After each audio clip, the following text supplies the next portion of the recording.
American interest in Greenland is far from new. In 1946, the United States actually tried to buy the world's largest island, offering Denmark $100 million in gold. It might sound unbelievable, but this was a real proposal from President Harry Truman. But why would a superpower be so interested in a frozen, remote landmass? Greenland sits in a highly strategic position between North America and Europe. Beyond its location, the island is rich in natural resources, including oil, gas, and rare earth minerals. These factors made it extremely important not just economically, but also militarily. US interest in Greenland actually goes back to the 19th century. After the United States successfully purchased Alaska from Russia in 1867 for $7,200,000, Secretary of State William H. Seward started thinking about other Arctic territories. He proposed that the US might acquire Greenland and Iceland from Denmark.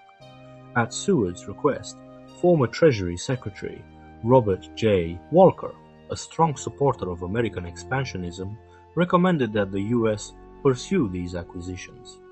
Walker emphasized that Greenland's shores, more than those of any other country, were lined with deep bays, inlets, estuaries, and fjords, some stretching possibly from the western to the eastern coast. This created an enormous coastline and some of the largest and most protected fishing areas in the world. He also highlighted the island's mineral wealth, pointing to valuable coal and geological indicators of a vast array of minerals. According to Walker, acquiring Greenland would help the United States control global trade. Still, no official offer was made at that time. In 1910, the US ambassador to Denmark, Maurice Francis Egan, sent what he called a very bold suggestion to the acting US Secretary of State. Egan proposed that the United States offer Denmark the Philippine island of Mindanao, then a US territory, in exchange for Greenland and the Danish West Indies. The proposal never went anywhere, and as World War I approached, US attention shifted to other priorities. A few years later, however, the United States purchased the Danish West Indies, today's US, Virgin Islands, for $25 million in gold to prevent them from falling under German control.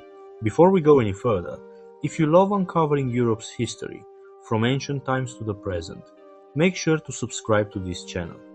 During World War II, after Germany invaded Denmark, the United States took responsibility for defending Greenland and established a military presence there. This further underscored the island's strategic importance, particularly as the Cold War was beginning. In 1946, after decades of American interest in the island, the United States made its first official offer to purchase Greenland. President Truman authorized a proposal of $100 million in gold. State Department official John Hickerson reported at a meeting of the Joint Strategic Planning Committee that nearly every member agreed the US should attempt to acquire Greenland. Hickerson noted that funds were abundant, that Greenland held little value to Denmark, and that control over the island was essential to US security.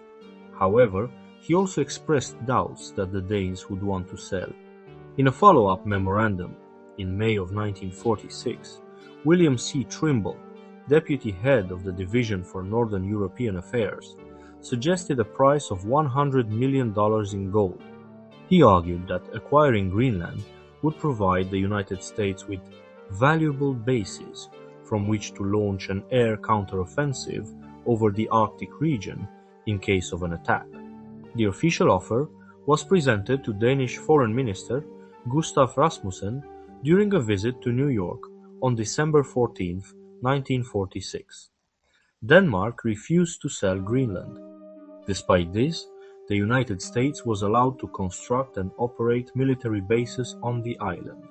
Over the years, most of these bases were eventually closed, except for Pitufik Space Base, formerly known as Thule Air Base, which remains active today. In 1979, Greenland achieved home rule following a referendum, gaining greater autonomy from Denmark. Denmark may have refused the American offer, but Greenland's importance has never diminished. Its strategic location and vast natural resources continue to make it a key player in global geopolitics. So, how might today's world look if Greenland had become American territory?